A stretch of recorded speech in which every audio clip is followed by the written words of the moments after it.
তারাবির সালাতের রাকাত বিতর্ক এড়িয়ে চলুন। রাকাত নিয়ে বিতর্ক করবেন না। 8 রাকাত 20 রাকাত নিয়ে যে মারামারি এই দেশে, এটা শয়তানের ফন্দি। চিল্লায় বলেন, এটা কার ফন্দি? আমরা 20 রাকাত পড়ি, আপনারা হয়তো 8 রাকাত পড়েন, কোনো অসুবিধা নাই।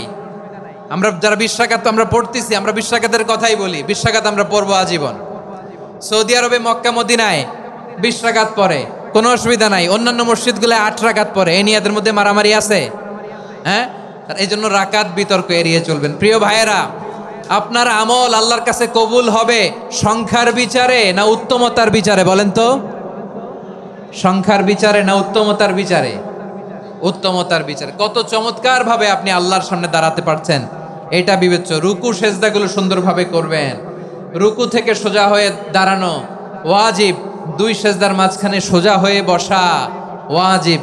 এই তা'দীলুল আরকান বাদ দিলে হানাফি মাযহাব মতে সৌ সেজদা দিতে হবে। অন্য মাযহাব মতে নামাজই হবে না, আপনার নামাজই হবে না।